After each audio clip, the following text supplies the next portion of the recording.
ಪ್ರಥಮ ಹಾಗೂ ದ್ವಿತೀಯ ಪಿಯುಸಿ ಪಠ್ಯಪುಸ್ತಕಗಳಿಗೆ ಮಾರುಕಟ್ಟೆಯಲ್ಲಿ ಅಭಾವ ಸೃಷ್ಟಿಯಾಗಿದ್ದು ವಿದ್ಯಾರ್ಥಿಗಳು ಪೋಷಕರು ಅಲೆದಾಡುವಂತಾಗಿದೆ.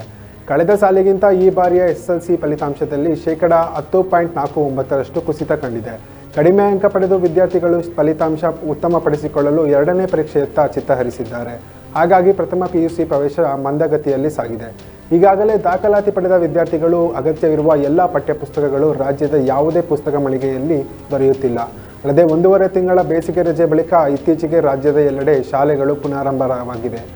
ರಾಜ್ಯ ಸರ್ಕಾರ ವಿದ್ಯಾರ್ಥಿಗಳಿಗೆ ಇನ್ನೂ ಪಠ್ಯಪುಸ್ತಕ ನೀಡಿಲ್ಲ. ಶಾಲೆ ಆರಂಭವಾದರೂ ಪಠ್ಯಪುಸ್ತಕ ಕೊಡದಿರುವುದು ಸರಿಯಲ್ಲ ಎಂದು ಪ್ರತಿಪಕ್ಷ ನಾಯಕ ಆರ್ ಅಶೋಕ್ ಕಿಡಿಕಾರಿದ್ದಾರೆ. ಉಚಿತ ಅಂತ ಹೇಳಿ ಇದುವರೆಗೂ ಸರಿಯಾದ ವ್ಯವಸ್ಥೆ ಕಲ್ಪಿಸಿಲ್ಲ. ಇನ್ನು ಉಚಿತ 10 ಯೋಜನೆ ಕೊಡಿ, ನಮ್ಮ ವಿರೋಧ ಏನೂ ಇಲ್ಲ. ಆದರೆ ಆರ್ಥಿಕ ಪರಿಸ್ಥಿತಿ ಬಗ್ಗೆ ರಾಜ್ಯ ಸರ್ಕಾರ ಶ್ವೇತಪತ್ರ ಹೊರಡಿಸಲಿ.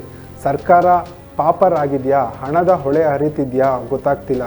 ಸಾರಿಗೆ ಇಲಾಖೆ ಮುಳುಗುವ ಸ್ಥಿತಿಗೆ ಬಂದಿದೆ. ಹಾಲು ಉತ್ಪಾದಕರಿಗೆ ನೀಡುತ್ತಿದ್ದ ಪ್ರೋತ್ಸಾಹಧನ ನಿಲ್ಲಿಸಿದ್ದಾರೆ.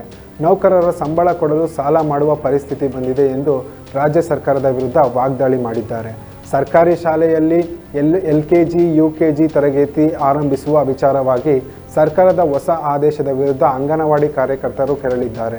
ರಾಯಚೂರು ನಗರದಲ್ಲಿ ಶಾಸಕ ಶಿವರಾಜ್ ಪಾಟೀಲ್ ನಿವಾಸ ಹಾಗೂ ರಾಯಚೂರು ಗ್ರಾಮೀಣ ಶಾಸಕ ಬಸನಗೌಡ ದದ್ದಲ್ ಕಚೇರಿ ಎದುರು ಜಿಲ್ಲಾ ಅಂಗನವಾಡಿ ಕಾರ್ಯಕರ್ತೆಯರಿಂದ ಬೃಹತ್ ಪ್ರತಿಭಟನೆ ಮಾಡಿದ್ದಾರೆ. ನಮ್ಮ ಭಾಗದ ಶಾಸಕರು ಸರ್ಕಾರದ ಮಟ್ಟದಲ್ಲಿ ಅಂಗನವಾಡಿ ಕಾರ್ಯಕರ್ತರ ಪರ ಧ್ವನಿ ಎತ್ತಬೇಕು ಎಂದು ಆಗ್ರಹಿಸಿದರು.